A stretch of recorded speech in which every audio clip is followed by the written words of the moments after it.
एक प्रश्न हमारे भीतर खड़ा होता है। जब हम सूर्य नारायण भगवान को अर्घ देते हैं, जल चढ़ाते हैं, तो वो जल पृथ्वी पर जब गिरता है तो उसके छींटे हमारे शरीर पर लगते हैं। क्या वो ठीक है? क्या वो श्रेष्ठ है? तो शिव महापुराण की कथा कहती है, जब हम सूर्य को अर्घ देते हैं, सूर्य को जल चढ़ाते हैं, वो पानी जब पृथ्वी पर गिरता है, उसके छींटे हमारे शरीर पर लगते हैं, तो वो श्रेष्ठता का भाव निर्मित करते हैं। वो गलत नहीं हो सकता। कारण अब वो भी समझ लीजिए।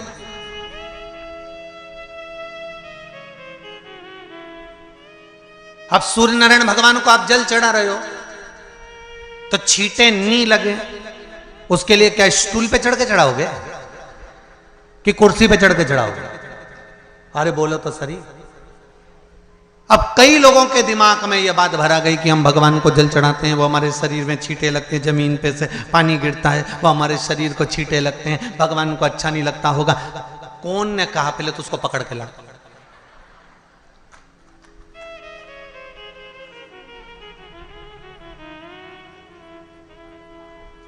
क्योंकि मेरे राम जी महाराज, मेरे भगवान कृष्ण,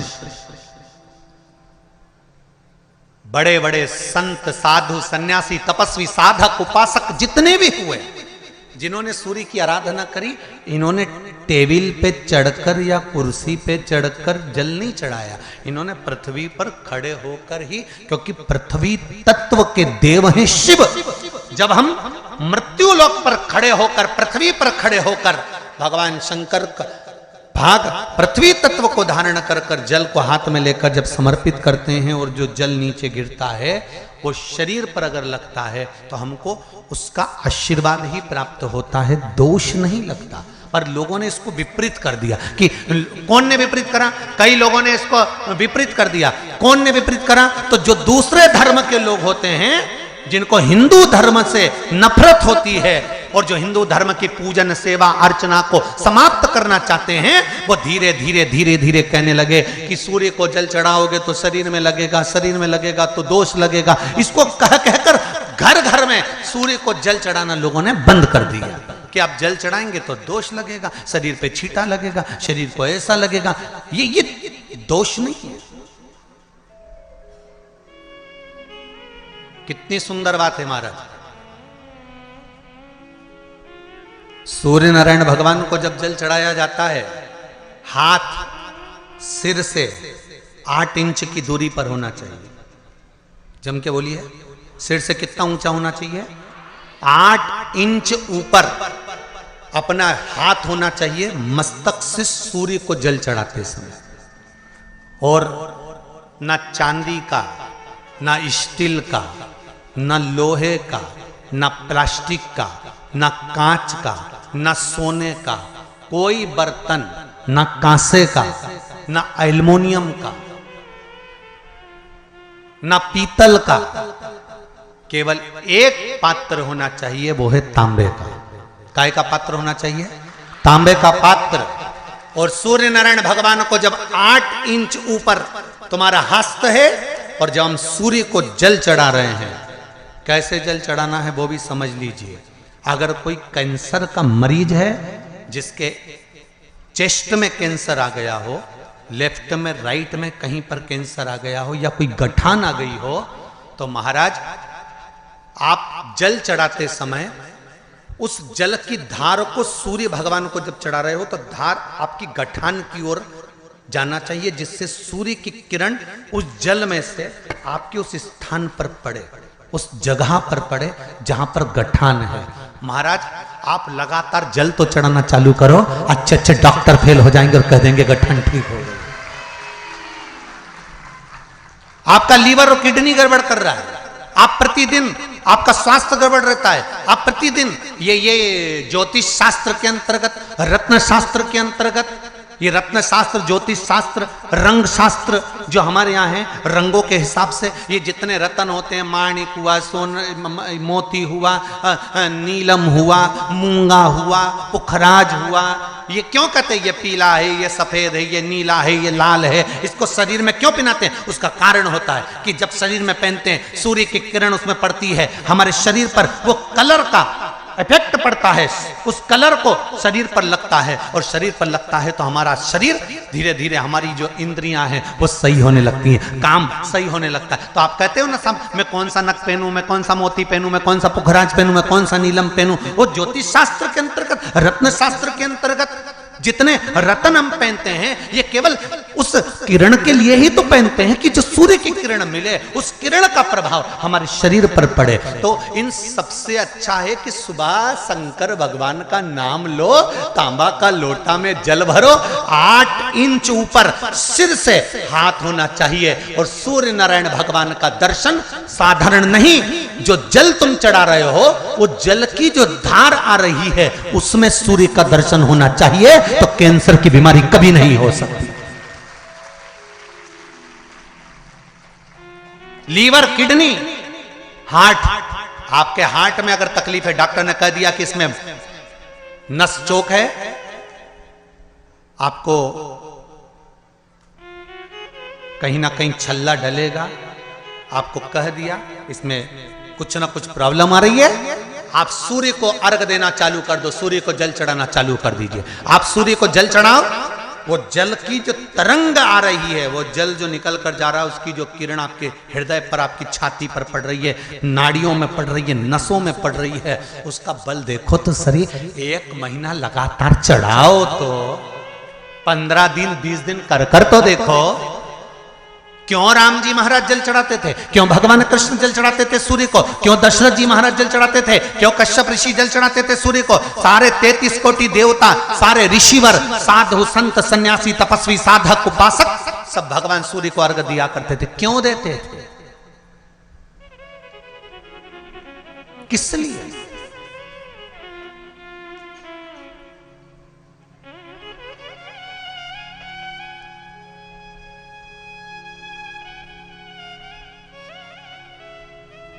सूर्य नारायण भगवान को जल चढ़ाते समय आपके पंजों की एड़ी ऊंची नहीं होना चाहिए, ध्यान दीजिएगा महाराज।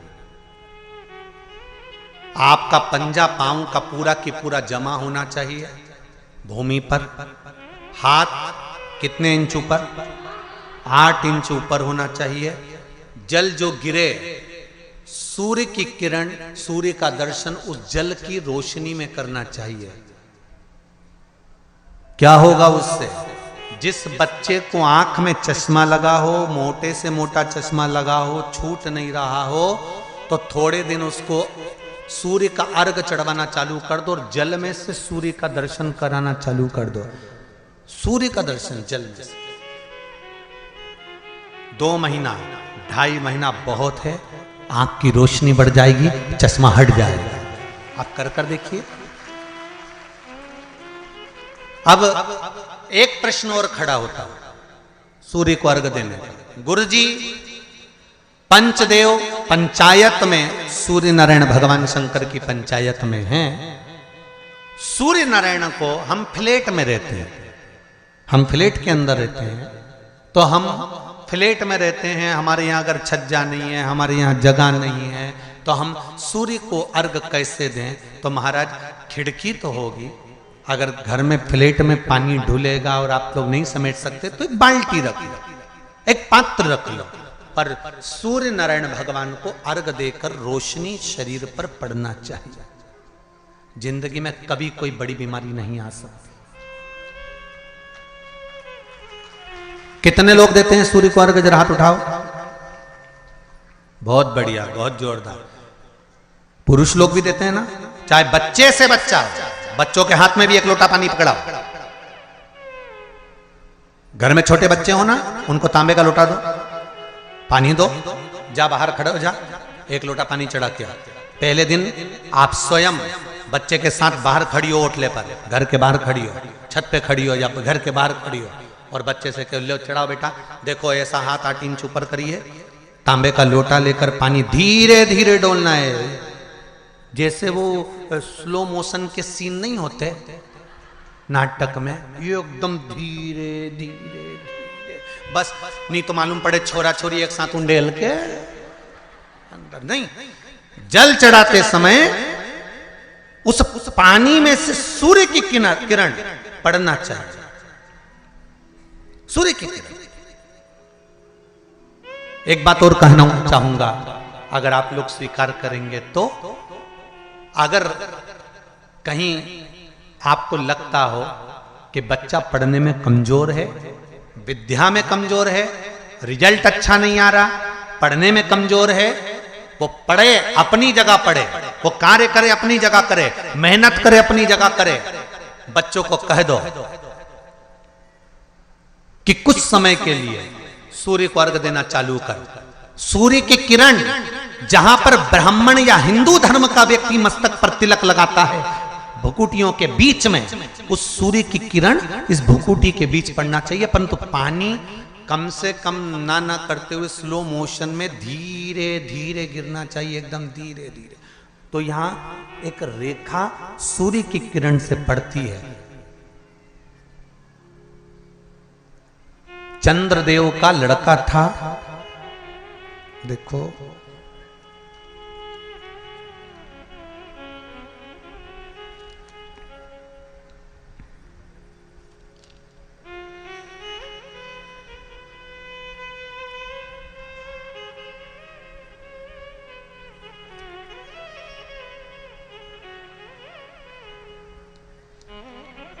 चंद्रदेव का लड़का था वर्चा।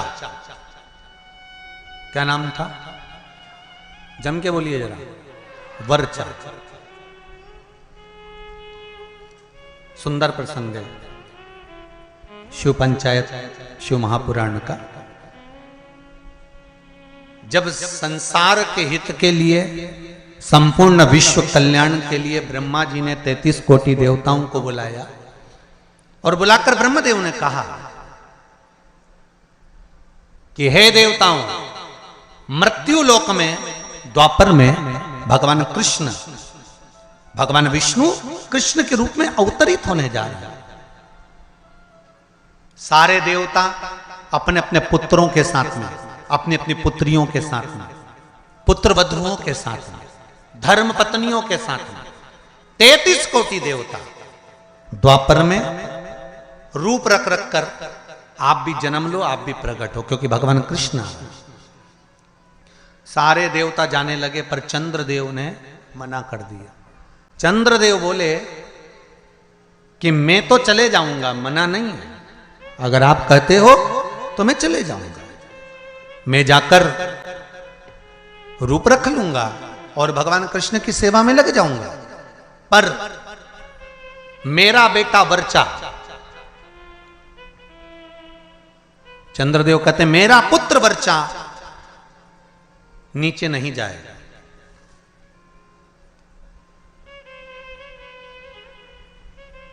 खूब समझाया देवताओं ने। देखिए, जब 33 कोटि देवता जा रहे हैं तो आप अपने पुत्र को क्यों नहीं भेजते?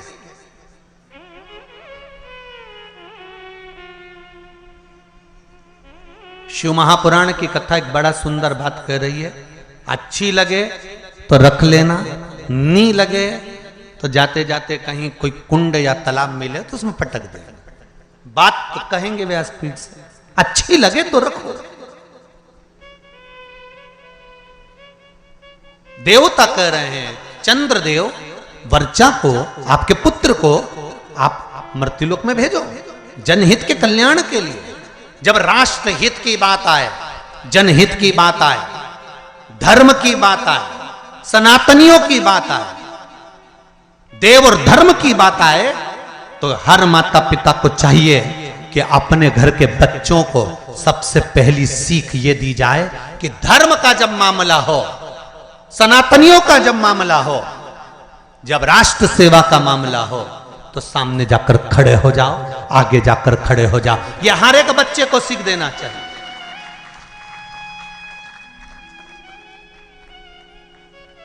पर हम अपने बच्चों को सीख देते हैं, कहां जा रहा है, अरे मम्मी, और देखो जरा, भगवान के मंदिर में अनुष्ठान चल रहा है, साहू परिवार शिव महापुराण की कथा करवा रहा है, गांव में कथा हो रही है, गांव के अंतर्गत कार्यक्रम चल रहा है, संपूर्ण गांव का कार्य है, तुझे क्या करना जाकर? वो तो उनका काम है ना, चुप बैठ रहे। माता और पिता को चाहिए कि अगर हमारे गांव में अगर आए हैं इतने मेहमान, हमारे गांव में इतने लोग कब आएंगे साहब? ये तो शंकर की कृपा से शिव के रूप में आए हैं, कब आएंगे? बल्कि घर के लोगों को ये चाहिए कि अपने बच्चों से कहे, तेरी परीक्षा हो गई, पढ़ाई हो गई, एग्जाम हो गए, रिजल्ट अपनी जगह आएगा, 7 दिन शिव महापुराण की कथा चल रही है, जाकर पंडाल में सेवा करो, झाड़ू लगाओ, कोई को जरूरत हो पानी पिलाओ, किसी चीज की जरूरत हो तो सेवा करो। 33 कोटि देवता भी शंकर भगवान की सेवा में लगे रहते हैं। तुम खुद देख लो, कल तक यहां पर इतनी तेज गर्मी पड़ रही थी, प्रचंड धूप पड़ रही थी, और आज निकल कर देखो तो चारों तरफ छाए नजर आई।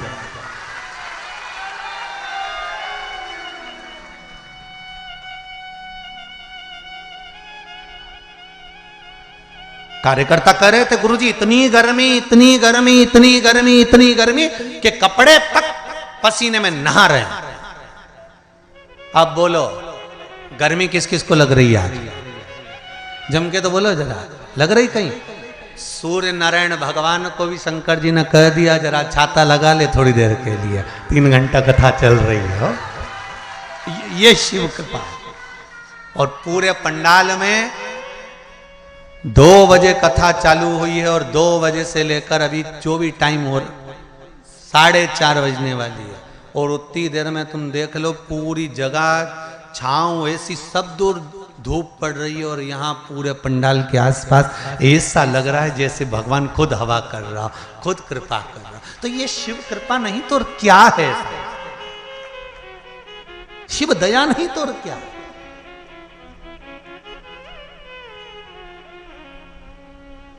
अरे तेरा ही दिया मैंने खाया पिया है, तेरा शुक्रिया है, तेरा शुक्रिया है।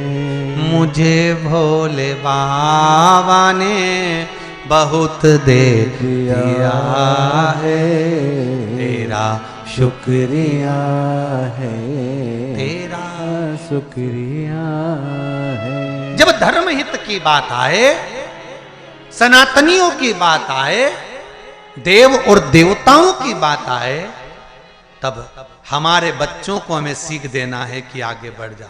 पर चंद्रदेव ने अपने पुत्र वर्चा को कहा ये नहीं जाएगा, द्वापर में मृत्यु लोक में भगवान नारायण के साथ में कार्य करने के लिए नहीं जाएगा।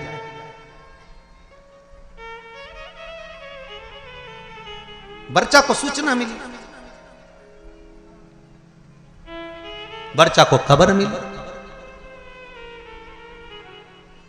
कई लोगों के मन में एक प्रश्न आता है, भगवान कृष्ण पांडवों के साथ थे? बोलो तो, थे ना?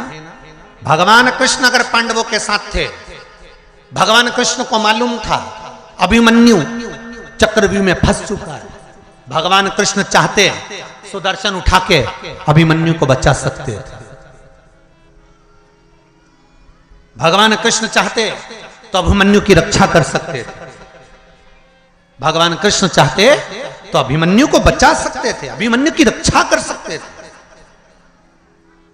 जब अर्जुन, नकुल, सहदेव, भीम, युधिष्ठिर, ये 5 की रक्षा मेरे कृष्ण ने हर घड़ी, हर पल, हर क्षण करी, तो सुभद्रा का पुत्र है अभिमन्यु।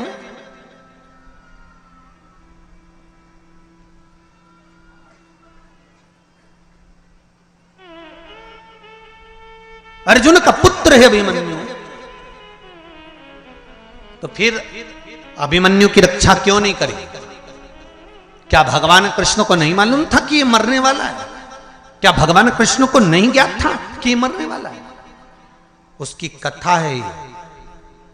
चंद्रदेव ने कह दिया था मैं मेरे बेटे को नहीं भेजूंगा। वर्चा को मालूम पड़ा,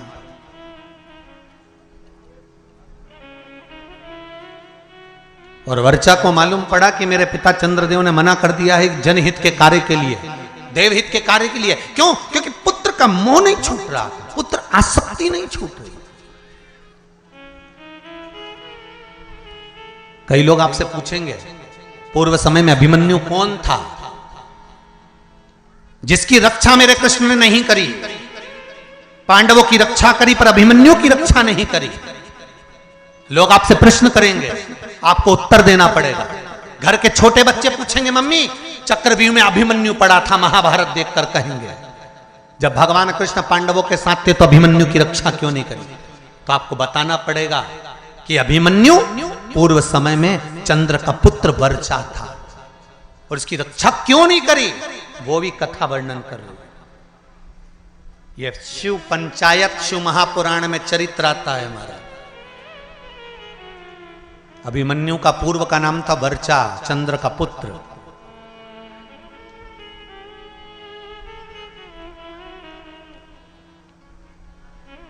क्या कमी पड़ गई थी, क्यों नहीं करी?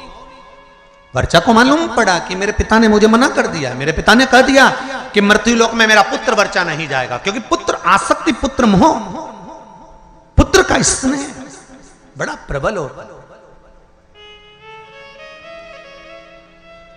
पुत्र का मोही तो था जो धृतराष्ट्र का पूरा वंश डूब गया। अगर पुत्र मोह में धृतराष्ट्र नहीं पड़ता ना तो बच जाता पूरा परिवार, पूरा परिवार बच जाता। पर माताओं और भाई जितने लोग कथा सुन रहे हैं, आपसे निवेदन है इतना पुत्र मोह मत पालना कि तुम्हारी औलाद ही तुमको नष्ट कर दे, तुम्हें बर्बाद कर दे। ऐसा पुत्र मोह मत पालना।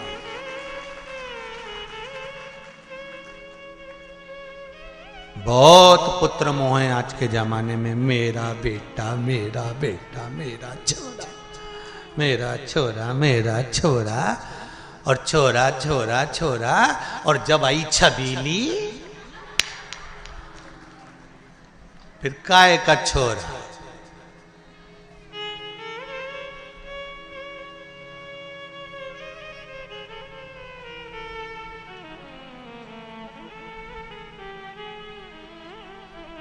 फिर तो छोरा छबीली के नेन पे चले।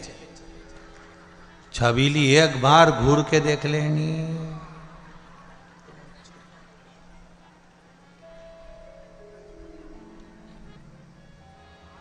इतना बल।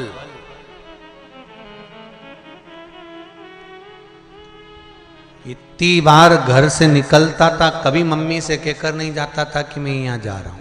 जिस दिन से शादी हुई घरवाड़ी के 50,000 के जाना पड़ता है कि मैं यहाँ जा रहा हूं। अब तुम सोच लो कितना बदलाव आया ब्याह के बाद, शादी के बाद। पहले जाता था तो मम्मी से कहकर नहीं जाता था कि मैं यहाँ जा रहा हूं, मैं आ रहा हूं, मैं ये करने जा रहा हूं। अब शादी होने के बाद अगर घर से जाता है ना तो पहले उसको बताना पड़ता है, नहीं तो 50,000 फोन लगा के पूछ लेती है कहाँ हो। बस इतना बोला ना तो बापड़ा का पसीने की बूंद छा गई। अब भी आया 20 मिनट में, बस पहुंच ही दिया। आ रहे हो वो वाला हाल है ना। एक पत्नी ने पति से कहा कपड़े पड़े हैं बाथरूम में,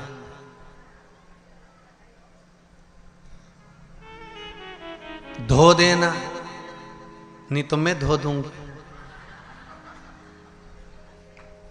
अब समझदार पति था, समझ गया अगर कपड़े नहीं धोए तो ये अपने को,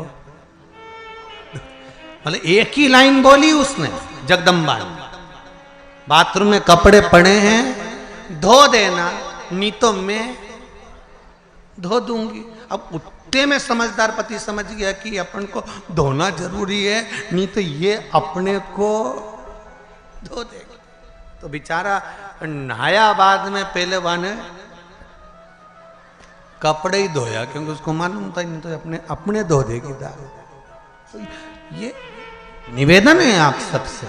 बच्चों को वर्चा ने कहा अपने पिता चंद्र से कि आप पुत्र मोह में पड़े हो, पुत्र मोह की आसक्ति है आप।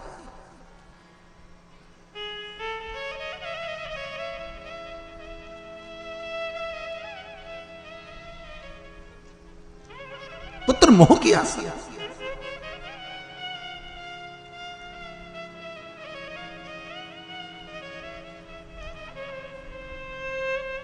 बेटा मैं नहीं चाहता कि मृत्यु लोक में तुम द्वापर में भगवान विष्णु के साथ नीचे लीला करने के लिए जाओ, क्योंकि नीचे मैं जानता हूं युद्ध होने वाला है और युद्ध होगा और सब समाप्त होगा। वर्चा ने कहा चंद्रदेव से, पिताजी दो क्षण भी अगर भगवान का साथ मिलता है ना तो उससे बढ़कर कोई कृपा नहीं हो सकती। जब रावण मरा था तो मंदोदरी सिर पटक पटक कर रो रही थी, रावण की धर्म पत्नी मंदोदरी।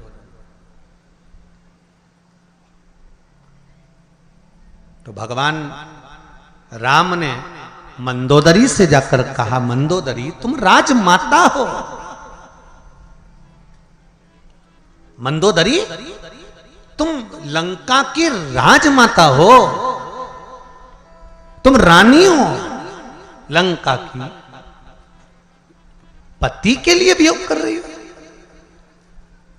पति के लिए रो रही हो। मंदोदरी कहती है, कौन कहता है कि मैं पति के लिए रो रही हूं? मंदोदरी कहती है, क्या आप मुझे अज्ञानी समझते हो? मंदोदरी राम जी से कहती है, क्या मुझे आप अज्ञानी समझते हो? भगवान ने पूछा क्यों? मंदोदरी कहती है, यह अज्ञानता की बात है कि किसी के मरने पर रोया जाए। आया है सो जाएगा राजा रंक फकीर, एक सिंहासन चढ़ गया दूसरा गया बंद जंजीर। ये तो संसार सागर है, जो आया है उसको जाना है। कोई अच्छे से जाएगा, कोई बुरे से जाएगा, मरना तो सबको है, चाहे तुम बादाम खाओ चाहे रोटी खाओ।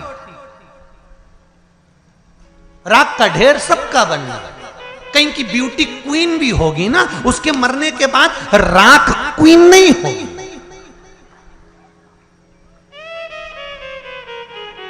कहीं का बोल्ड भी होगा ना, बॉडी शॉडी बनाकर रखा होगा, खूब डल्ले सल्ले बनाकर रखा होगा, खूब जोरदार बॉडी शॉडी बनाकर रखा होगा, खूब जोरदार उसने शरीर बनाकर रखा होगा, तो मरेगा तो भी राख का ढेर होगा। वो राख के ढेर में बॉडी नजर नहीं आएगी। और 4 घंटे तुम अगर मेकअप भी करोगे ना तो मरने के बाद में मेकअप ढेर में नहीं दिखाएगा। तो बादाम खाओगे तो भी मरोगे, नहीं खाओगे तो भी मरोगे, रोटी खाओगे तो भी मरोगे, नहीं खाओगे तो भी मरोगे। तो ये अंदाजे में मत रहना कि मृत्यु तुम्हारा चेहरा देखकर तुम्हें 2-4-8 दिन और ज्यादा दे देगी।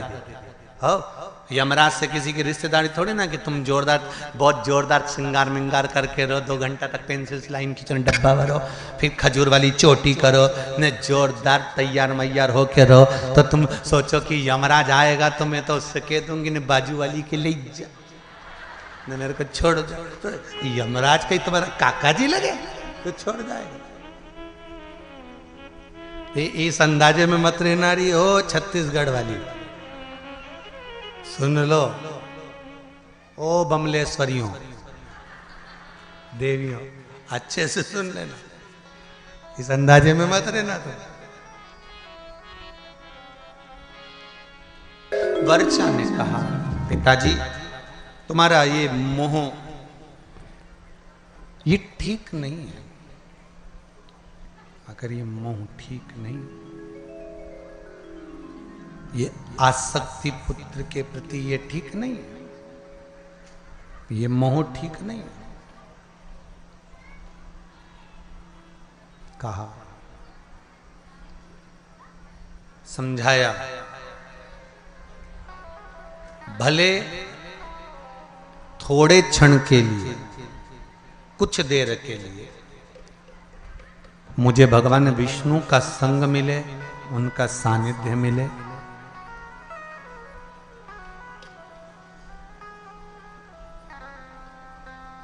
पर मिला तो सरी ना।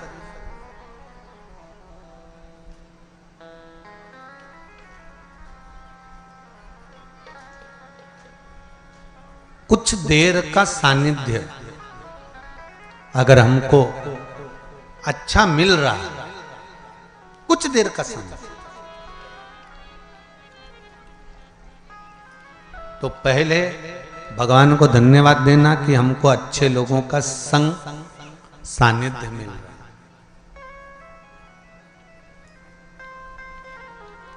वर्चा ने कहा, चंद्रदेव के पुत्र बोले, आप चाहते हो कि मैं आपके करीब में रहूं, पर मैं चाहता हूं कि अगर मेरे नारायण भगवान विष्णु कृष्ण अवतार लेकर लेने जा रहे हैं, तो मैं 2 क्षण उनका सानिध्य प्राप्त करूं, भले 2 क्षण के लिए जाऊं, पर जाऊं।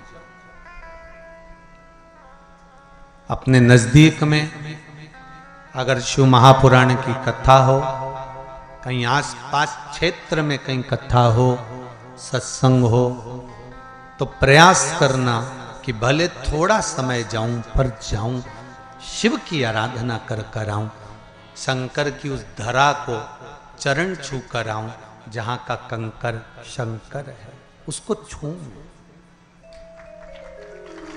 भले 2 क्षण, पर जाऊं, वहां पहुंचूं।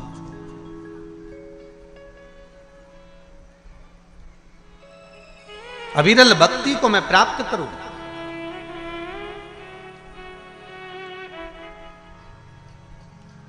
शिव आराधना में मैं डूबूं।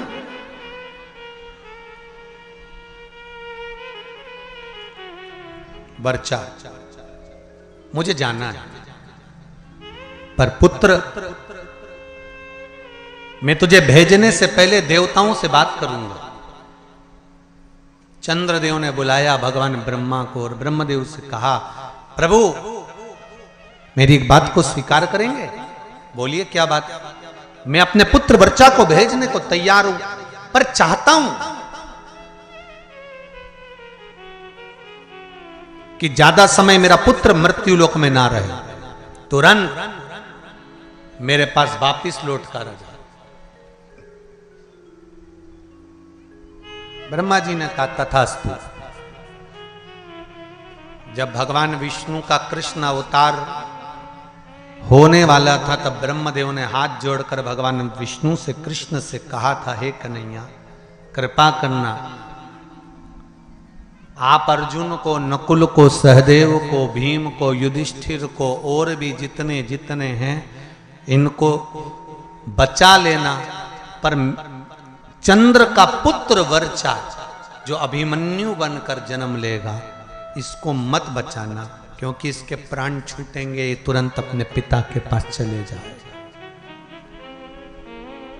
कई लोगों ने प्रश्न खड़े करे, भगवान कृष्ण सबको बचा सकते थे, तो इनको क्यों? एक प्रश्न और आता है, कई लोग प्रश्न खड़े करते हैं कि केदारनाथ जी में त्रासदी मची थी, ने इतने मर गए थे, भगवान अगर थे तो भगवान ने क्यों नहीं बचाया?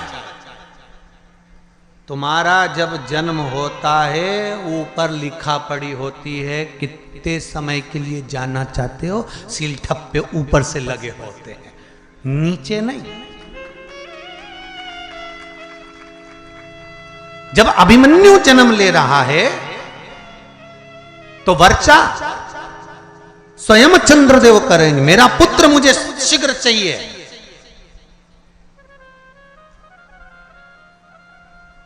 अच्छे कार्य में, जनहित में, राष्ट्रहित में, धर्म हित में, जग हित में, नेक कर्म करते हुए, अच्छा कर्म करते हुए अगर आपके प्राण चले जाएं, तो समझ लेना कि आपको भगवान ने थोड़े समय के लिए सील ठप्पे लगाकर ही भेजा था कि संसार में जाकर आपको ये अच्छा कार्य करना है, ये अच्छा करना है, आपके माध्यम से करना।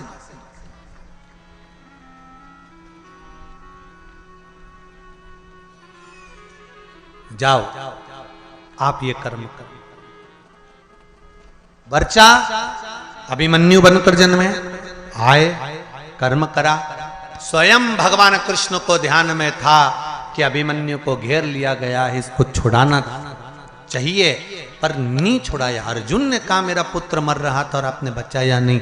भगवान के कैसे बचाऊं, क्योंकि ऊपर से लिखा पढ़ी कर कर आया था कि मैं थोड़े समय के लिए जाऊंगा, थोड़े समय के लिए जाऊंगा और जाकर ये कार्य करूंगा। तो फिर थोड़े समय के लिए आया, लिखा है, जो समय लिखा है वो लिखा है। महाराज, जैसे शिव महापुराण की कथा में देवराज की कथा आती है कि देवराज आया, शिव के मंदिर तक गया, अंत में प्राणों को त्यागे और शिव धाम में चले गया। चंचुला देवी का प्रसंग आता है, जो बिंदुक प्रेत योनि में पड़ जाता है और चंचुला देवी शिव का स्मरण करती है। काशी में नंदन वन में घूमती घूमती प्राणों को त्याग देती है और कैलाश धाम मिल जाता है।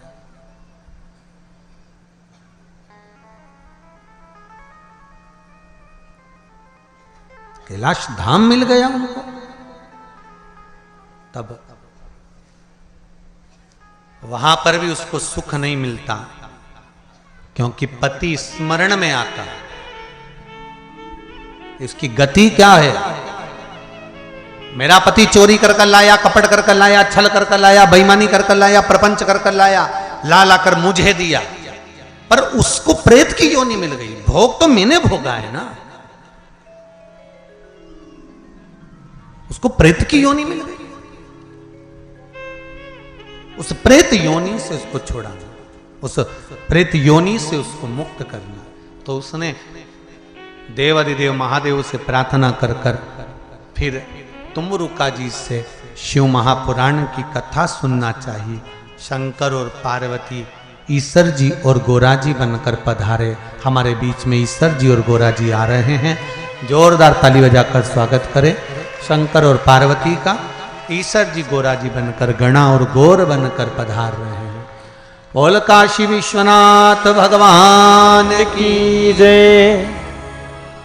ईश्वर जी और गोरा जी पधारे हैं। जोरदार ताली बजाएं भगवान शंकर और पार्वती का, जो सुंदर आनंद के साथ में शिव पार्वती कथा को श्रवण करने के लिए जा रहे। गणा और गोर बनकर कथा सुनाने वाले कोई दूसरे नहीं, कथा सुना रहे हैं श्री तुमरुका जी। एक निवेदन, तुमरुका कोई साधारण नहीं है, भगवान शंकर के प्रबल गण हैं, उपासक हैं, भक्ति में शिव की डूबने वाले, शंकर की आराधना में डूबने वाले तुमरुका जी। और फिर निवेदन करूंगा, कई पत्र हैं आप लोगों के जिसमें आप लोगों ने लिखा है कि बाबा ने कितनी कृपा करी है। पत्र तो बहुत सारे पढ़ नहीं पाते, पर निवेदन, जिस नारी का गर्व ना ठेरता हो, कई वर्ष हो गए हो, सफेद आंकड़े की जड़ लेकर शंकर भगवान पर से 21 बार घुमाकर तुमरुका जी का नाम लेकर उसको कमर में रजस्वला धर्म के 7वें दिन मंदिर में ही उसको कमर में बांध लेना चाहिए और बाबा से निवेदन करना चाहिए। उस जड़ को लेकर आना है तो पति पत्नी दोनों साथ जाएं सफेद आंकड़े की जड़ को लेने के। ये नहीं कि पत्नी किसी नौकर चाकर से बुलवा ले या पति खुद लेकर आ जाए या पत्नी स्वयं लेकर, दोनों को जाना चाहिए और शिव नाम का स्मरण करना चाहिए, शंकर का भजन करना चाहिए, कीर्तन करना चाहिए। उसको कमर में बांधे, शिव नाम की भक्ति में डूबे, बाबा देवाधिदेव महादेव से प्रार्थना करे। विश्वास रखो, कई लोगों को बाबा ने संतान दी, आपकी भी झोली बाबा भरेगा जरूर। तुमरुका जी का स्मरण। एक फूल अगर खिलता है ना, तो आप अपने बगीचे में उस फूल को देखकर विचार कर लेते हो कि इसको मुझे जूड़े में सजाना है कि परमात्मा को चढ़ाना है।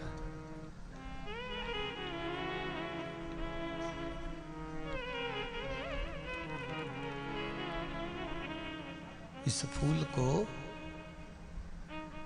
आप देखकर समझ जाते हैं कि इसको मुझे जूड़े में सजाना है कि इसको मुझे परमात्मा को चढ़ाना है। ये फूल, ये पुष्प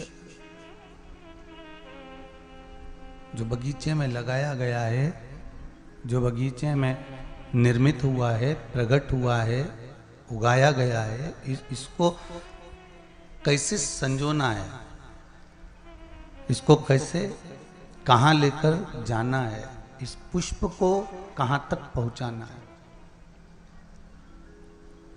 उसी तरह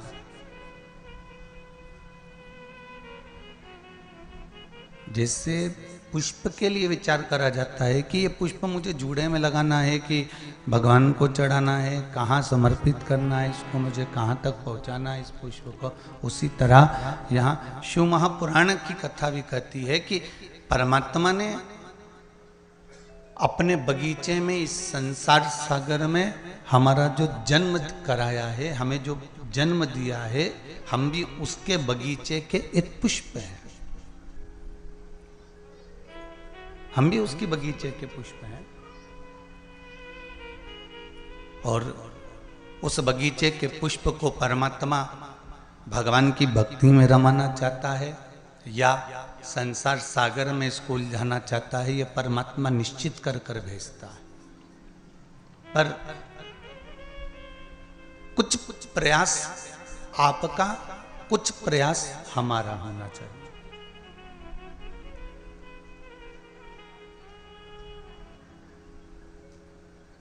थोड़ा थोड़ा प्रयास यदि हम लोग करते हैं कि हाँ, हमारे चित्त को, हमारे मन को, हमारी वृत्ति को, हमारी सोच को हम परमात्मा तक लेकर जा रहे हैं, तो परमात्मा उसको खींचेगा।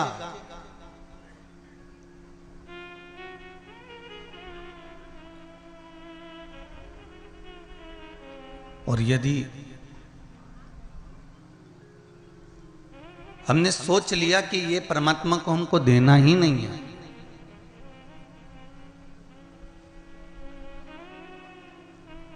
हमें परमात्मा तक लेकर जाना ही नहीं है, तो फिर परमात्मा भी सोचता है कि मैंने जिस पुष्प का निर्माण जिस चीज के लिए करा था, वो पुष्प वहां तक पहुंच ही नहीं रहा।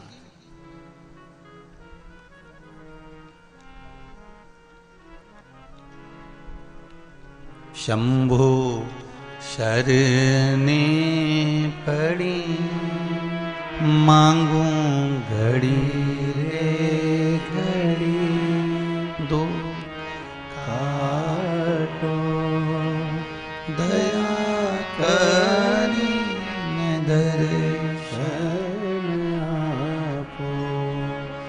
हे शिव, हे शंकर, हे त्रिकालदर्शी, है कैलाशी, है अविनाशी, है शिव, हे करुणा करने वाले, हे दाता, हे दया करने वाले, हे उघड़दानी, हे शंभो।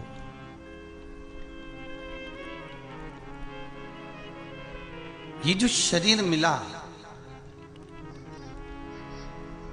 इस शरीर को हम परमात्मा की भक्ति तक लेकर जाएं और परमात्मा की अविरल भक्ति में इसको डुबो दें।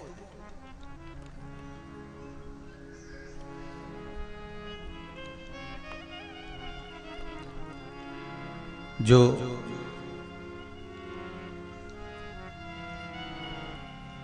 साहू परिवार द्वारा यहाँ जो कथा चल रही है,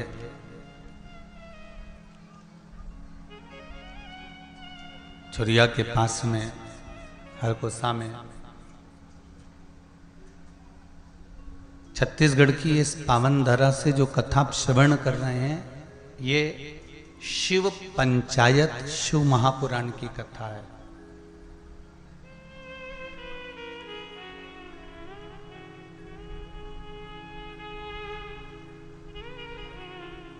भगवान राम के मंदिर पर जाएंगे, क्या राम जी का रोज जल चढ़ाने को आपको मिलता है? जम के बोलते जाओ जरा, राम मंदिर में रोज जल चढ़ाते हो? नहीं। कृष्ण मंदिर में रोज जाकर जल चढ़ाते हो? नहीं।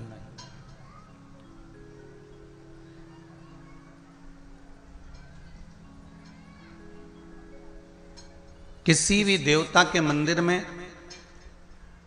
रोज जाकर जल नहीं चढ़ाया जाता। पर दो इस शिव पंचायत के दो देव ऐसे हैं जिनको रोज जल चढ़ाया जाता है।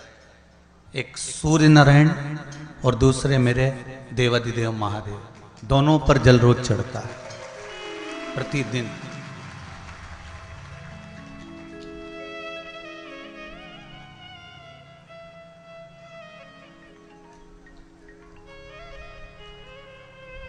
शिव पंचायत में जो दो देव विराजमान हैं, ये कोई साधारण नहीं है महाराज।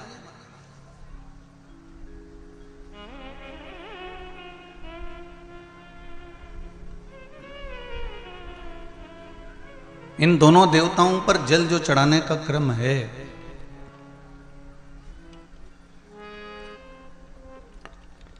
और दोनों ही देव, चाहे मेरे भास्कर देव हों, सूर्य देव हों, आदित्य देव हों, चाहे मेरे देव अधिदेव महादेव हों, दोनों पे जल चढ़ाने का महत्व है। आप में से कितने लोग हैं जो सूर्य को रोज प्रतिदिन अर्घ देते हैं? जरा हाथ उठाइए। बहुत सारे हैं। इधर लीजिए, इधर लीजिए। बहुत बढ़िया, करना चाहिए। ये जो आज के समय में दुनिया के लोगों को जो ये बीमारियां हो रही हैं ना, कि हृदय गति रुक जाती है, कहीं अटैक आ जाता है, कहीं हार्ट काम करना बंद कर देता है, कहीं लीवर किडनी में सूजन आने लगती है, कहीं लीवर काम करना बंद कर देता है, कहीं किडनी काम करना बंद कर देती है, कहीं डायलिसिस चालू हो जाता है, कहीं बाईपास करवाना पड़ जाता है, कहीं नसें ब्लॉक होने लगती हैं, डॉक्टर ने कह दिया बाईपास कराओ।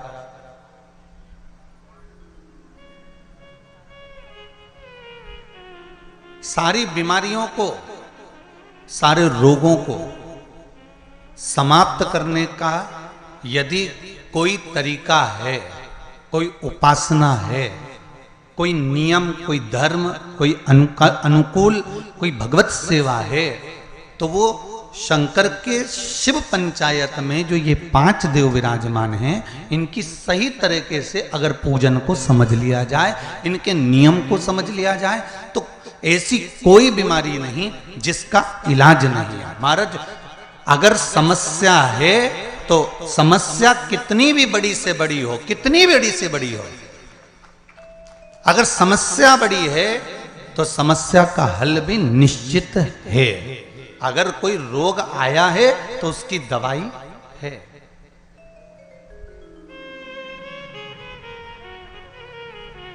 कोई दुख, कोई तकलीफ, कोई कष्ट आया है, कोई रोग आया है, कोई बीमारी आई है, कोई दुख आया है, तो उसका हल है, उसका हल निकले।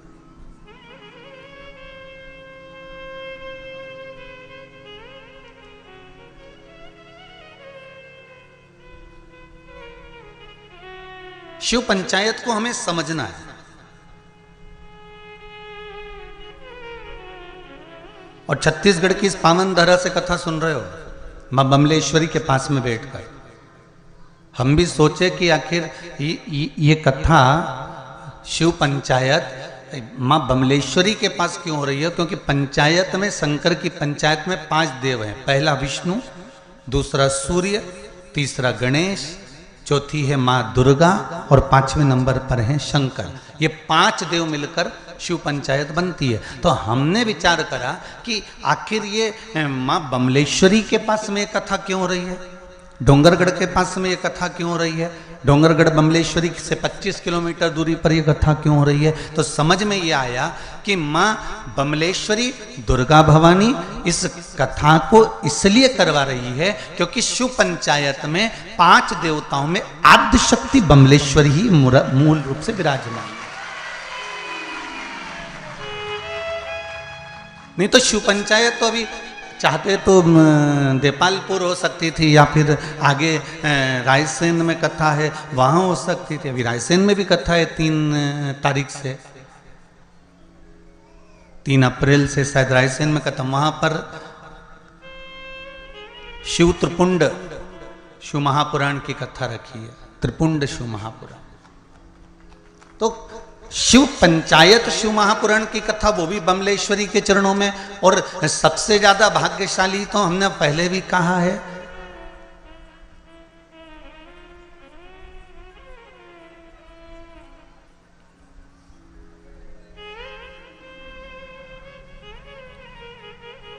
छत्तीसगढ़िया। कितनी जल्दी बोलते हो तुम लोग, सही में तैयारी में बैठे रहते हो, जैसे युद्ध के मैदान में तलवार लेके नहीं बैठे रहते, ऐसे बिल्कुल तैयारी रहती तुम्हारी है। छत्तीसगढ़िया सबले बढ़िया, बिल्कुल तैयारी में, एकदम झूठ से तुरंत तैयार, क्या बोलना है।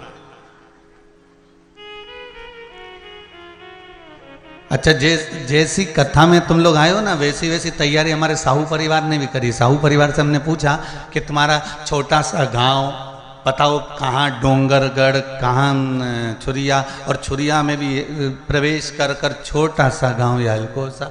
अब इतने से गांव में ना दुकान ना कोई होटल है कि कोई भगत आए तो कहाँ रुके, कहाँ भोजन करे। तो साहू जी बोले, गुरुजी चिंता ना करो, हमने पूरी व्यवस्था भोलेनाथ जी की कृपा से कर दी। हमने क्या कर दी है? कहीं अगर रात कोई रुकेगा तो उसकी भोजन की व्यवस्था भी भगवान करेगा, भोलेनाथ जी बैठा तो है।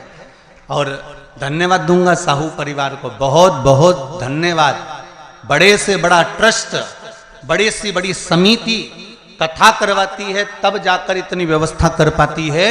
और उसमें भी पूरी सब्जी 20-25 रुपए में बेचकर खिलाई जाती है। पर धन्यवाद आपको नमन करता हूं, जिन्होंने रुकने वाले भक्तों के लिए रुकने की व्यवस्था और भोजन की व्यवस्था इतने लोगों की रात्रि को रुकने वालों के लिए करी, उसके लिए मैं बहुत बहुत धन्यवाद देता हूं। ये शिव ही कर सकता है, कोई दूसरा नहीं कर सकता। और आज समझ में आ रहा है कि मां कर्माबाई जगन्नाथ को खिलाती थी आवाज देकर। तो आज तुम भी कर्माबाई के छोरा हो। जितनी साहू समाज है ये कर्माबाई के वंश के अंतर्गत आते हो। आज मां कर्माबाई को गौरवान्वित करा है संपूर्ण साहू समाज ने, संपूर्ण साहू समाज ने आज कर्माबाई को गौरवान्वित कर दिया कि आए हुए इन भक्तों में जगन्नाथ ही तो है, आए हुए इन भक्तों में भगवान ही तो है। कथा करवाने वाला शिव, कथा करने वाला शिव और कथा सुनने वाला शिव, इसके सिवाय है कौन? सब शंकर ही तो है। शिव ओघड़ी ही तो विराजमान है, शंकर ही तो।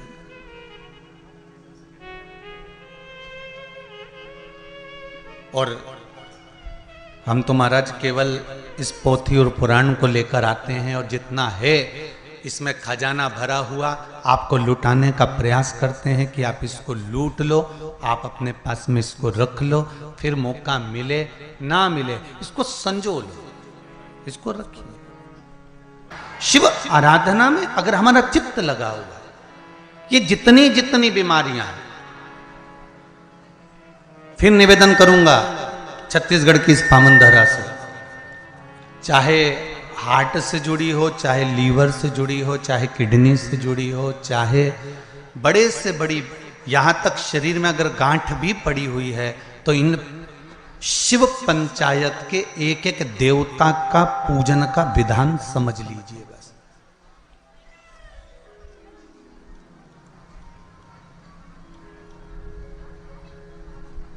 एक एक देवता का हमें विधान समझना। शिव परिवार का मंदिर आपके गांव में भी होगा, है शिवलिंग, गणेश जी, कार्तिकेय, पार्वती जी, नंदीश्वर, ये सब अपने गांव में भी रहता, अपने गांव में भी है, ठीक है।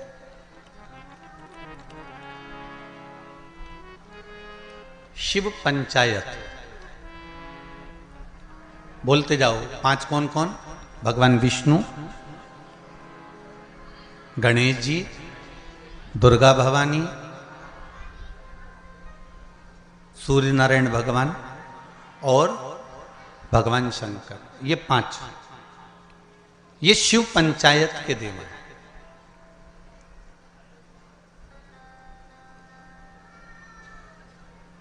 कहते हैं पंच तत्व से मिलकर ये मनुष्य का शरीर बना हुआ है। पंच तत्व से मिलकर ये ब्रह्मांड बना हुआ है।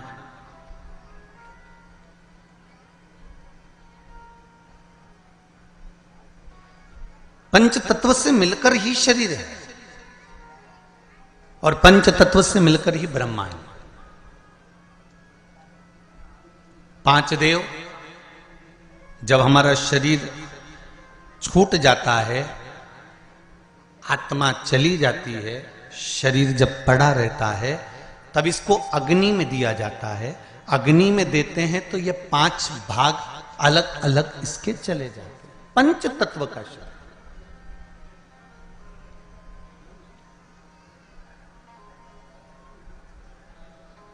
ब्रह्मांड में सबसे ज्यादा क्या चीज है? पृथ्वी की पानी। अगर आप नेट पर सर्च करेंगे, निकालेंगे, करेंगे, कहीं सुना होगा तो सबसे ज्यादा है जल। शरीर में भी सबसे ज्यादा क्या है? अरे जम के तो बोलो, जल। सबसे ज्यादा जल। पंच तत्व के 5 देव शिव पंचायत में है। पहले नंबर पर है गणेश, जो जल के देव हैं। काय के देव हैं? जल के। शरीर में भी अगर जल है तो उसके देव श्री गणेश जी महाराज हैं, और मृत्यु लोक में भी अगर जल है तो उसके देव श्री गणेश जी महाराज।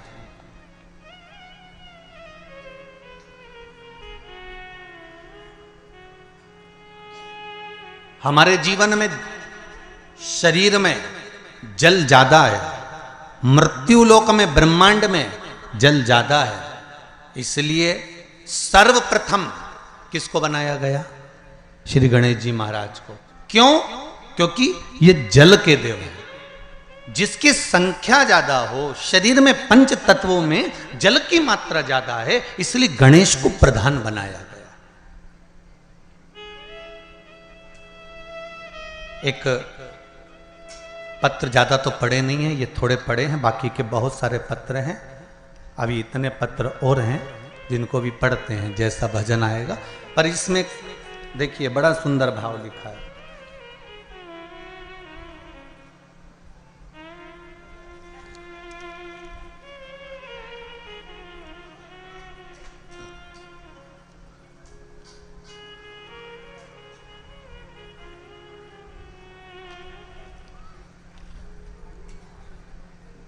रानू गोस्वामी पाटन जिला दुर्ग से हैं। कहीं हैं? आप ही हैं? जरा दोनों हाथ हिला दो एक बार। हर हर महादेव। दीदी आपने पत्र लिखा है, रानू गोस्वामी पाटन जिला दुर्ग से।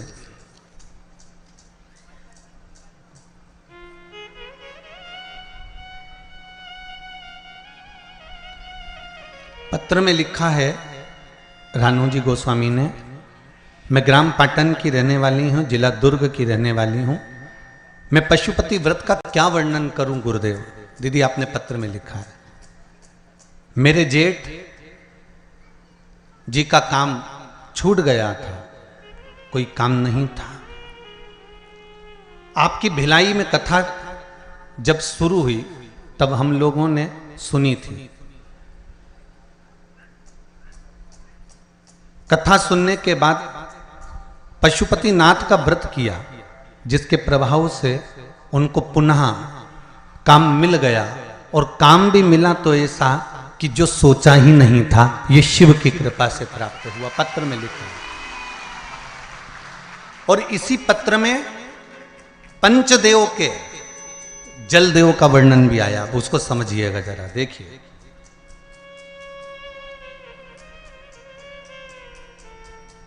गुरुदेव, मेरे घर पर, आपने लिखा है, मेरे घर पर पानी की समस्या थी। आस्था चैनल पर भी पत्र पढ़ाया जा रहा है, जिससे कई लोगों को लगे कि कहीं गुरुजी तो पत्र नहीं लिख देते हो, इसलिए आप लोगों को पत्र आस्था चैनल के माध्यम से भी आपको बताया जाता है। गुरुदेव मेरे घर पर पानी की समस्या थी, जिसके मेरी पुत्री ने व्रत किया था। 5 सोमवार पूर्ण होने के बाद मेरे घर पर बोर हो गया और अब पानी की समस्या का भी समाधान हो गया है। हम सब अत्यंत प्रसन्न हैं। बहुत बहुत धन्यवाद रानू जी, ग्राम पाटन, जिला दुर्ग से। बैठ जाइए। बहुत बहुत साधुवाद। बाबा देवादिदेव महादेव की कृपा पर बनी रहे। हर हर महादेव।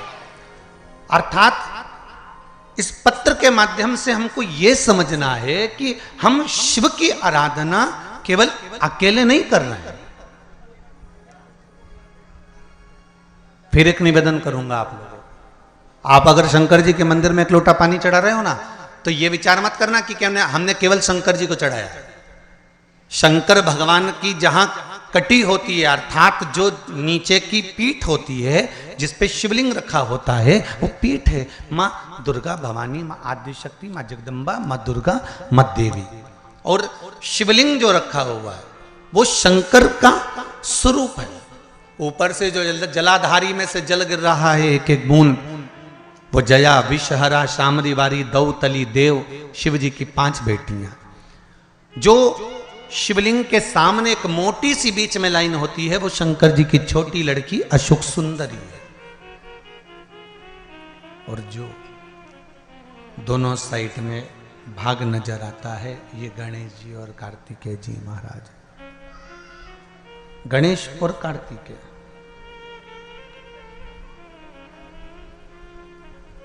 जहां से जल निकलकर बाहर जाता है मंदिर के बाहर की ओर जाता है, वहां और शिवलिंग के पास में 33 कवटी देवताओं का स्थान होता है। आप जिस कामना से पशुपति व्रत करते हैं, आप जिस कामना से पशुपति व्रत का नियम धारण करते हैं, पशुपति व्रत करते हैं, जिस कामना से आप पशुपति व्रत उठाते हैं, शिव की आराधना करते हैं, पूजन करते हैं, अर्चना करते हैं, तो गणेश की आराधना भी स्वतः साथ में हो जाती है। देवी की आराधना भी साथ में हो जाती है, सूर्य देव की आराधना भी साथ में हो जाती है, सभी देवताओं की आराधना साथ में। और जब आराधना साथ में होती है तो उसका फल भी हमको प्राप्त होता है।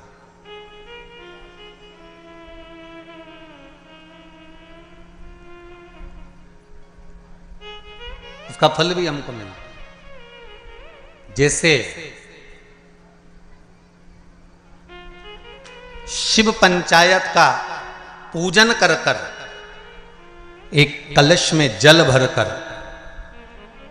पुष्य नक्षत्र में, और वो भी गुरु पुष्य में, ब्रह्म मुहूर्त में कलश में जल भरकर 5 बेलपत्री शिव, गणेश, दुर्गा, सूर्य नारायण और विष्णु भगवान, इन 5 के नाम से जब हम कलश के अंदर डाल देते हैं, और डालने के बाद में गुरु पुष्य के ब्रह्म मुहूर्त में सुबह 4 बजे के करीब में हम जहां हमारा मन पड़े वहां पर अगर बोर लगवा देते हैं तो पानी तो निकलना ही होता है। ऐसा हो ही नहीं सकता कि जल ना निकले, जल निकलेगा ही।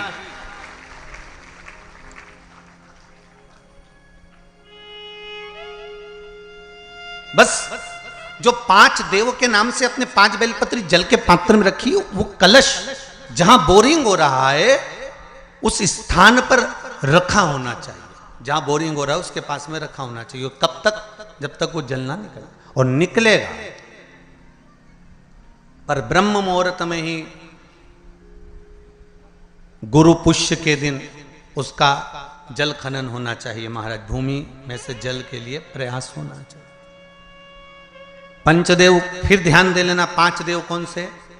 शिव पंचायत के क्योंकि देवता होने भी जब यज्ञ के लिए जाते हैं, देवता जब अनुष्ठान के लिए जाते हैं, देवता जब युद्ध के लिए जाते हैं, देवता जब किसी कार्य के लिए जाते हैं और जब कार्य के लिए पहुंचते हैं, जब देवता कार्य के लिए जा रहे हैं और लगता है कि ये कार्य पूर्ण नहीं होगा, ये कार्य सफल नहीं हो पाएगा, हम जिस कार्य के लिए निकले हैं इस कार्य में कहीं ना कहीं अड़चन उत्पन्न होने वाली होती है, तो सारे देवता उठकर भगवान शंकर के पास जाते हैं और शिव की पंचायत को लगाते हैं। शिव पंचायत में जैसे ही कोई बात सम्मुख में आकर खड़ी हो जाती है, शिव पंचायत में जैसे ही कोई बात सामने लाकर रख दी जाती है, मात्र कुछ ही क्षण में शंकर भगवान की पंचायत उसको समाप्त कर देती है और कार्य सफल कर देती है। शिव पंचायत का बल बड़ा प्रबल है।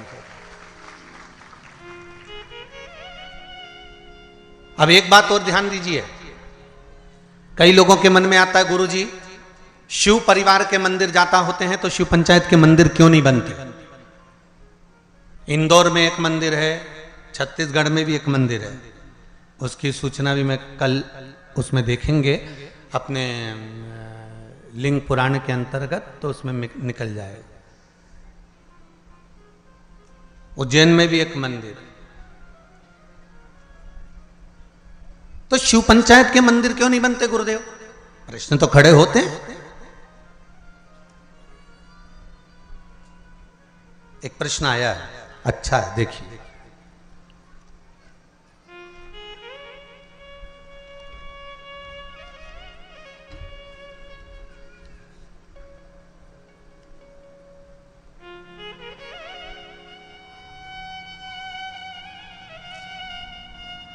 पायल चावड़ा कहीं बैठी हैं? आप ही हैं? दोनों हाथ हिला दो एक बार। हर हर महादेव। सुंदर प्रश्न करा है बेटा आपने, मां बहुत अच्छा प्रश्न है। शिवजी, गुरुदेव आपसे पूछना है, शिवजी आदि और अंत कुछ नहीं है तो उनकी उत्पत्ति भी नहीं हुई है, तो छिपरा मैया उनकी बहन कैसे हुई? कृपया कथा बताएं। बहुत सुंदर प्रश्न है भाई, जोरदार ताली बजाओ। बैठो दीदी बैठो, बहुत सुंदर प्रश्न के लिए बहुत बहुत धन्यवाद। ऐसे प्रश्न अगर उपजे ना, लोग फालतू के प्रश्न करें ना तो वो आनंद ना आए, और जो प्रश्न काम के हैं ना, ऐसे प्रश्न अगर आए ना तो कथा का भी आनंद बढ़ जाए, कथा का भी एक रोचकता बढ़ती है इन प्रश्नों के माध्यम से। अब आपने लिखा है कि शिव की उत्पत्ति या अंत है ही नहीं, अजन्मा है शंकर। सारे वेद पुराण शास्त्र जो तुमको पढ़ना है पढ़ लो, जो तुमको उठाना है उठा लो, सबके जन्म का प्रसंग मिलेगा, शिव के जन्म का नहीं। हां, विष्णु पुराण में शिव के जन्म का एक प्रसंग छोटा सा ब्रह्मा जी के द्वारा प्रकट होने का लिखा है।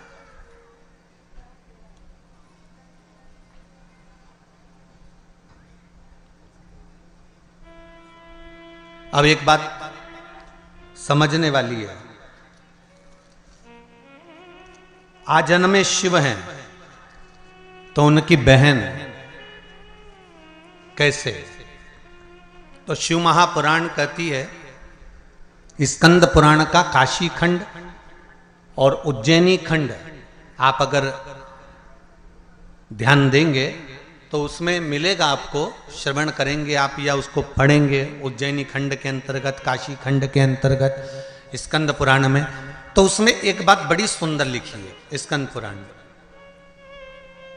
जैसा दीदी ने प्रश्न किया है कि उनकी अंत भी नहीं है तो उनकी उत्पत्ति भी नहीं, तो उनके संबंध कैसे? पर काशी खंड में एक शब्द वेदव्यास जी ने लिख दिया स्कंद पुराण के अंतर्गत। वेदव्यास जी लिखते हैं कि भगवान शिव जितनी लीलाओं को करते हैं ये संपूर्ण ब्रह्मांड के कल्याण के लिए करते हैं। खुद के लिए शिवजी ने कोई लीला नहीं करी महाराज, भगवान शंकर ने खुद के लिए कोई लीला नहीं करी। मेरे राघव जी ने जो लीला करी अपने पिता के वचन को निभाने के लिए करी। मेरे भगवान कृष्ण ने जी लीला करी वो अपने माता पिता के अनुकूल करी है। पर मेरे शंकर, मेरे नारायण जो लीला करते हैं वो लीला का क्रम देवताओं के हित के लिए भी होता है। पर मेरे भगवान देवाधिदेव महादेव जितनी लीला को करे हैं, मेरे शंकर भगवान ने जो जो धारण करा, जो जो लीला करी, चाहे माता सती को भस्म करवाया हो, चाहे पार्वती के साथ में मंगल विवाह हुआ हो, चाहे गणेश जी महाराज का प्रागट्य हुआ हो, चाहे कार्तिकेय बाबा का प्रागट्य हुआ हो, चाहे जया विषहरा शामली बारी दौतली या अशोक सुंदरी का प्रागट्य हुआ हो, चाहे शिव की जितनी लीलाओं का क्रम आता है, ये शंकर भगवान ने स्वयं के लिए नहीं, शंकर भगवान ने संपूर्ण जनमानस के कल्याण के लिए अर्थात जनमानस को प्रेरणा देने के लिए करी।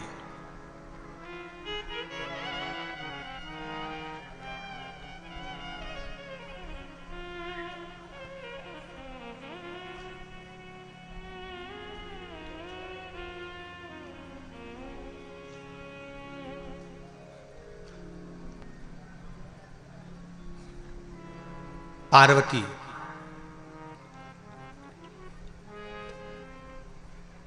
नर्मदा, मां गंगा, क्षिप्रा, सरयू, मंदाकिनी, गोदावरी, कृष्णा, भारत की भूमि की जितनी पवित्र नदियां हैं, भारत की भूमि की जितनी पवित्र नदियों का उद्गम है, भारत की धरा पर जितनी पवित्र नदियां प्रकट हुई हैं, यह कोई संसार सागर में मृत्यु लोक में ऐसे ही प्रकट नहीं हो गई।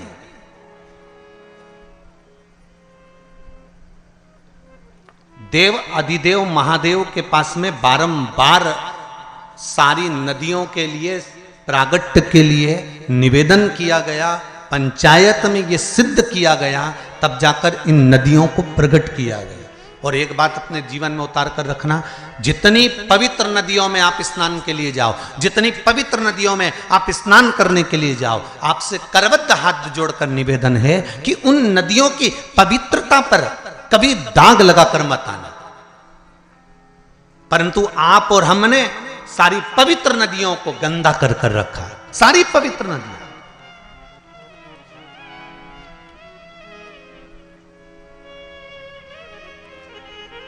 मैं कहूंगा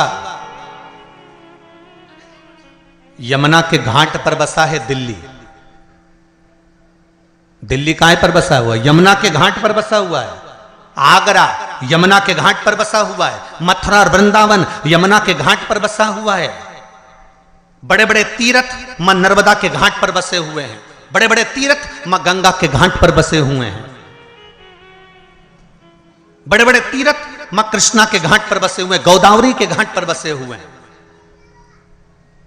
ये पवित्र पवित्र नदियां जिनको देवता स्वयं अपने लोक से लेकर मृत्यु लोक में आए हैं। एक भी नदी इस भूमंडल पर नहीं थी, परंतु कहीं शंकर भगवान ने कहा, कहीं देवी ने कहा, कहीं सूर्य ने कहा, कहीं किसी ने कहा, सबने कहीं ना कहीं इनकी आराधना करी है और इनको मृत्यु लोक पर लाने के लिए अथक प्रयास करा, अथक प्रयास।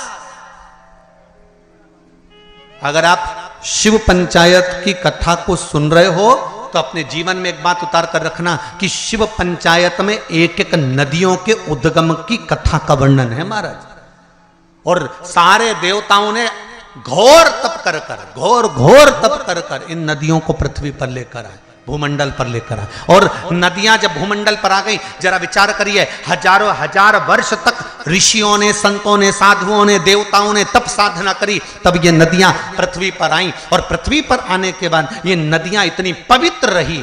और आज उन संतों लोग तो इन नदियों को लेकर आ गए और हम क्या कर रहे हैं? इन नदियों को ओझल करते जा रहे हैं, इन नदियों को छुपाते जा रहे हैं, इन नदियों पे मकान बनाते जा रहे हैं। कहीं गंदा पानी, कहीं नालों का पानी, कहीं गंदगी सब इन पवित्र नदियों में भेजते जा रहे हैं। और विचार कर रहे हैं कि यमुना मैया हमें तार देगी, विचार कर रहे हैं गंगा मैया हमें तार देगी, विचार कर रहे हैं नर्मदा मैया हमें तार देगी, क्षिप्रा मैया तार देगी। तो कैसे तारेगी?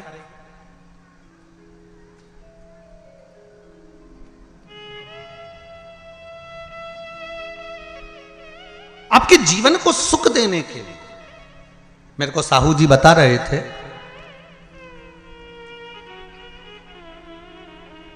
श्री दिनेश जी कह रहे थे कल गाड़ी में, कहे गुरुजी हमारे क्षेत्र के प्रशासन को हमने सूचना दी है कार्यक्रम की, तो प्रशासन के द्वारा गुरुदेव हमने जब कहा कि छोटे छोटे तालाबों में और नहर में पानी रहेगा तो जितने सारे भगत या कथा सुनने के लिए आ रहे हैं उनको नहाने में या आदि कादि कोई कार्य में तकलीफ नहीं होगी। तो प्रशासन ने बात मानकर नहरें चालू कर दी और नहरों से पानी भर दिया तालाबों में। मैं धन्यवाद दूंगा यहां के प्रशासन को।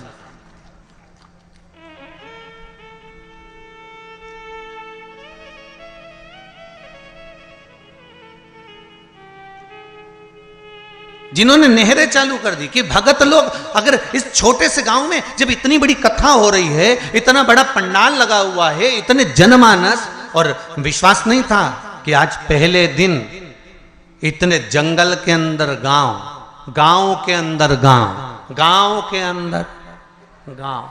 हम भी गाड़ी में पूछते रहे इनसे कि हम सीहोर से चले भोपाल, भोपाल से उतरे कौन सा गढ़, डोंगरगढ़, माँ भमलेश्वरी के दरबार, और डोंगरगढ़ से फिर चले तो निकलते निकलते निकलते निकलते वो महाराज छुरिया है।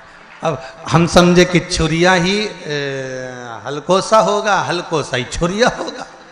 भाई हमारे यहाँ जैसे नाम होता है ना, जैसे किसी का नाम बोल देते थे कि बहरू और नाम उसका दूसरा था, कमल किशोर या राम किशोर, तो उसका घर का नाम दूसरा। तो हम सोचे हो सकता छुरिया का नाम ही हलकोसा होगा, हलकोसा का नाम ही छुरिया होगा। पर यहाँ आते आते मालूम पड़ा कि डोंगरगढ़ से निकले, फिर यहाँ से निकलते निकलते निकलते निकलते आगे पहुँचे तो मालूम पड़ा वहाँ से छुरिया तो उधर निकल गया, हलकोसा इधर निकल गया। अब हलकोसा भी आते आते आते आते ये पास के गांव के लोग वो गाड़ियों को उधर घुमा के ले गए। तो हमने, मैं स्कूल के बाहर पढ़ा तो दूसरा गांव था, तो हमने जजमान से फिर पूछा क्यों जी अभी हलकोसा नहीं आया, बस 2 किलोमीटर दूर है। हमने कहा तुम कहते कहते तो 25 लिया है।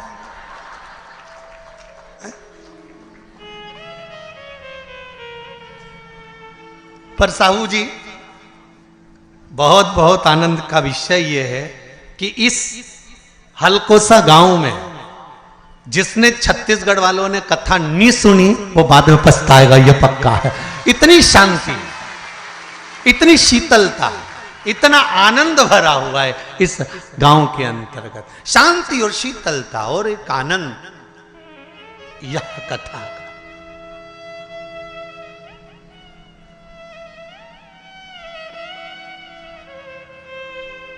वो सुख है।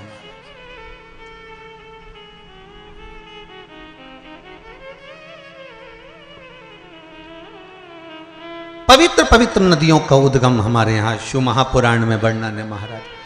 तो मेरा निवेदन है जितना सबका ध्यान रखा जाए उतना ध्यान पवित्र नदियों पर भी दिया जाए। जितनी जितनी पवित्र नदियां हैं उन पर हमारा ध्यान केंद्रित होना चाहिए, केंद्रित। करोड़ों रुपए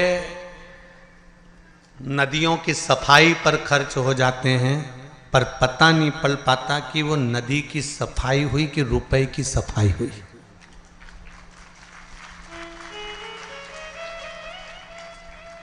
पवित्र नदियां,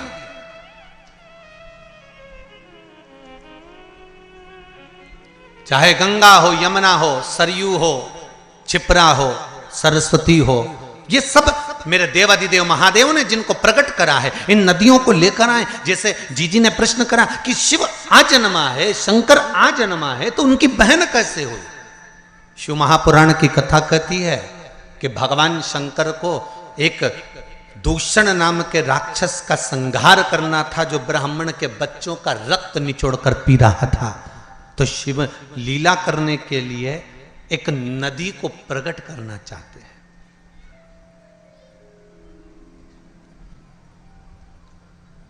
देवताओं के हित के लिए शंकर गंगा को प्रकट करना चाहते हैं। वेद व्यास जी के ज्ञान की वृद्धि करने के लिए शंकर भगवान सरस्वती को प्रकट करना चाहते हैं।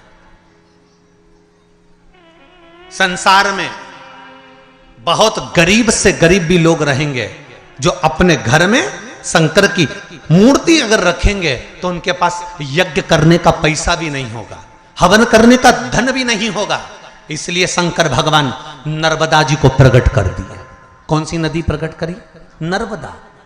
तो पूछा नर्मदा नदी को प्रकट करने का कारण क्या था? शंकर भगवान से पंचायत में बैठे हुए देवताओं ने, भगवान विष्णु ने, भगवान सूर्य ने, माता जगत जननी दुर्गा भवानी ने, श्री गणेश जी महाराज ने, सबने प्रश्न करा कि भोलेनाथ आपने नर्मदा को क्यों प्रकट करा? तो शंकर भगवान कहते हैं नर्मदा को प्रकट करने का केवल एक कारण है कि नर्मदा का जो कंकर निकलेगा वो शंकर होगा। इसको ना यज्ञ की जरूरत है ना अनुष्ठान की जरूरत है, जिसने ले जाकर बिठा दिया वो वही सिद्ध हो जाएगा, वो वही सिद्ध हो गया।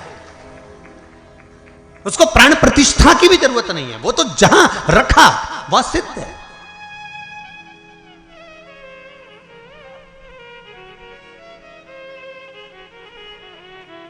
मेरा भोला शिव शंकर ओघड़दानी दयालु दातार संपूर्ण विश्व के कल्याण के लिए लीला करता है, इसलिए नर्मदा का कंकर शंकर कर दिया।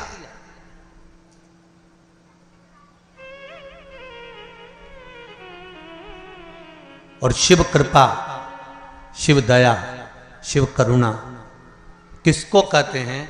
कि जहां शंकर की कथा होती है, शंकर का स्मरण होता है, शंकर का भजन होता है, वह भूमि भी, कंकर भी शंकर हो जाता है। और कुछ दिन के लिए, 7 दिन के लिए तो हल्को सा की ये पावन धरा भी, कंकर भी शंकर। एक कंकर शंकर का भी पत्र अच्छा आया, देखिए।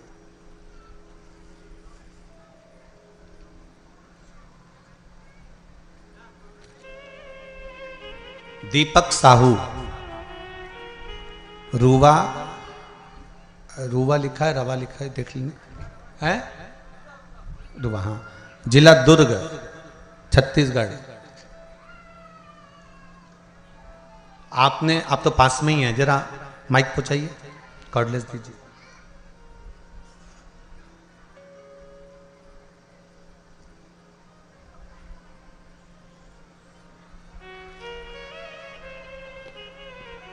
आपने पत्र में लिखा है, गुरुदेव रुद्राक्ष महोत्सव चल रहा था कुबेरेश्वर धाम पर, और रुद्राक्ष महोत्सव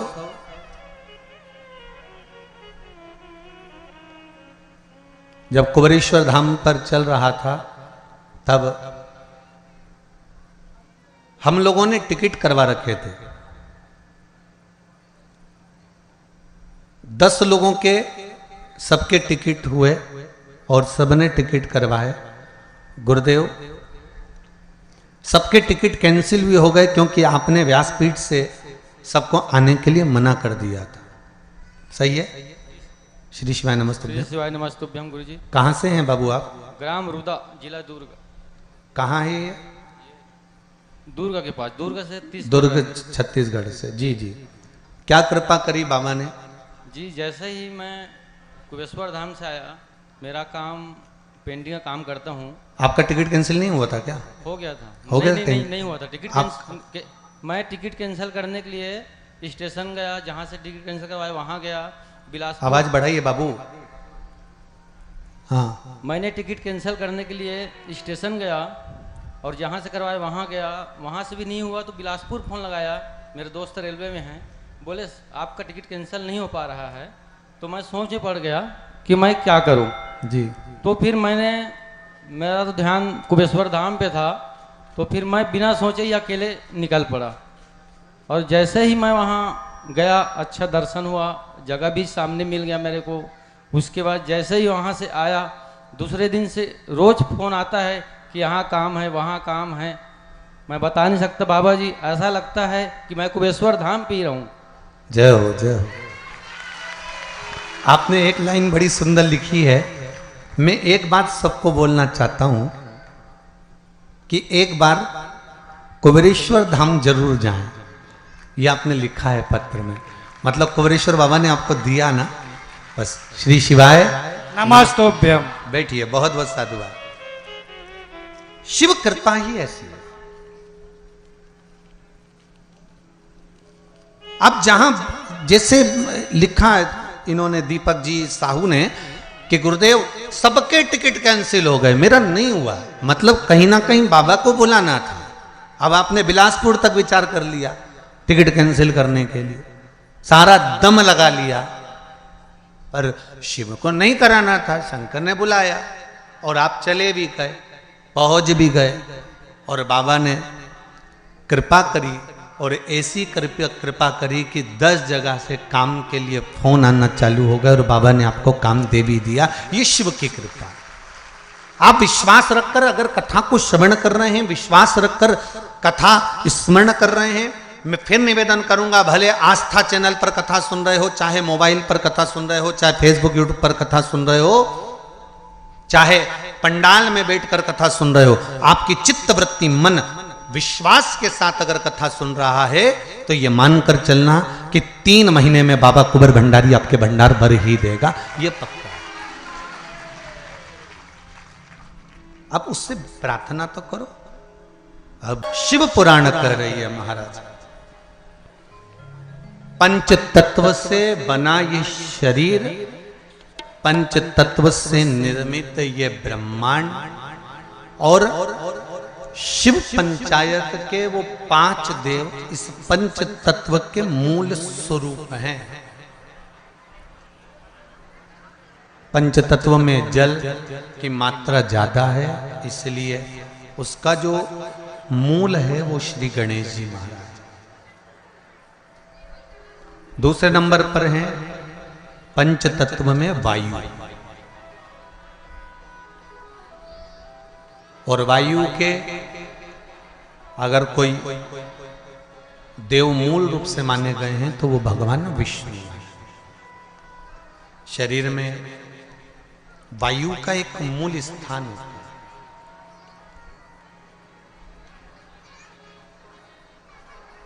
जैसे कई लोग कहते हैं गुरुजी, आप कहते हो कि कथा सुनना चाहिए, कथा पंडाल में जाना चाहिए, या कथा श्रवण करना चाहिए, चाहे चैनल पर सुनो चाहे कहीं पर भी सुनो, पर कथा सुनो।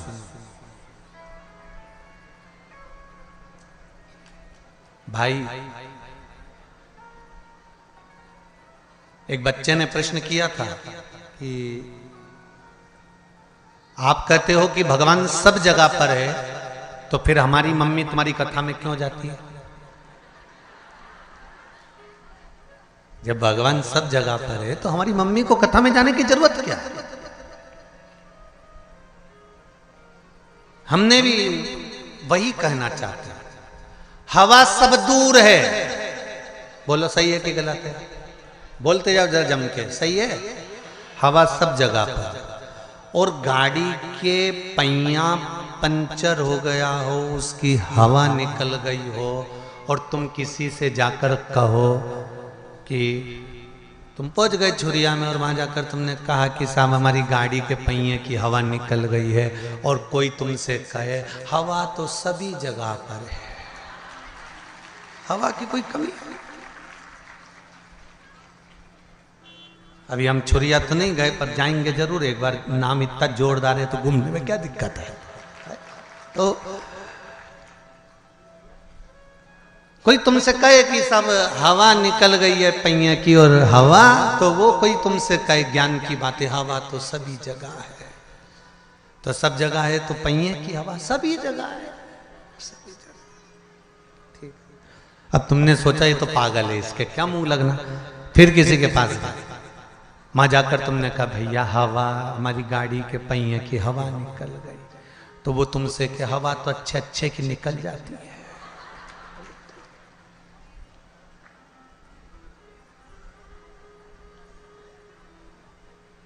फिर तुमने कहा हवा कहाँ मिलेगी? हवा ही तो है, कहाँ नहीं मिलेगी?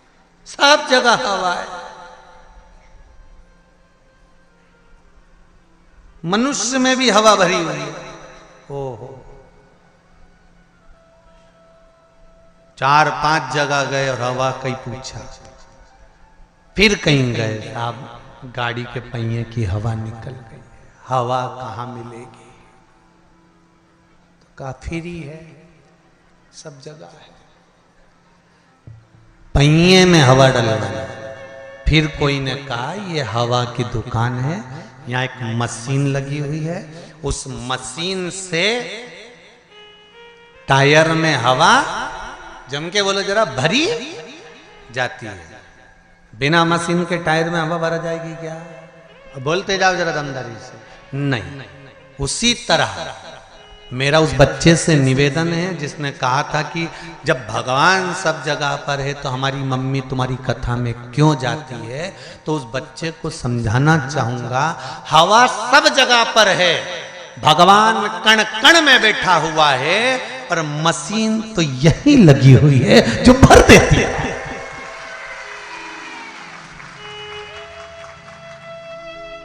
बिना मशीन के टायर में हवा नहीं भरा सकती। प्राप्त होगी हवा, पर वो मशीन से प्राप्त होगी। भगवान सब जगह पर है, कण कण में, रसातल में, जल में, थल में, वायु में, आकाश में, पताल में, तुम्हारे घर में, चप्पे चप्पे में भगवान है। पर भगवान को पाने का स्थान अगर कहीं है, जैसे हवा भरने का स्थान हवा वाले की दुकान है, उसी तरह भगवान को पाने का स्थान सत्संग और शिव महापुराण की कथा है, जहां परमात्मा मिल जाता। क्यों जाते हैं मंदिर, क्यों जाते हैं भगवान के दरवाजे पर? कि वहां भगवान मिल जाते। हवा की दुकान है, वो मिलेगा, प्राप्त होगा वो। भगवान विष्णु को वायु कहा गया, वायुदेव का। महाराज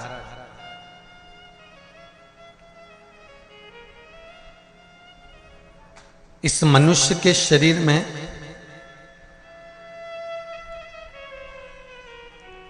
वायु का अपना एक तत्व का, पंच तत्व में से एक तत्व है वायु, जो शरीर के अंदर है।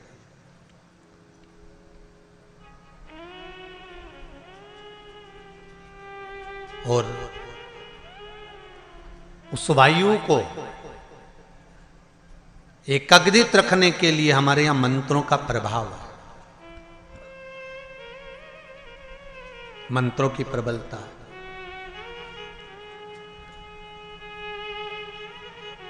तीसरे नंबर पर है शिव, पृथ्वी का स्वरूप, पृथ्वी के देव है। पृथ्वी का देव 33 कोटि देवताओं में किसी को नहीं कहा गया, पृथ्वी का देव केवल एक को कहा गया है, वो देव अधिदेव महादेव है, क्योंकि ये पृथ्वी के देव है। मृत्यु लोक का अगर आधिपत्य किसी के पास है तो शिव के पास।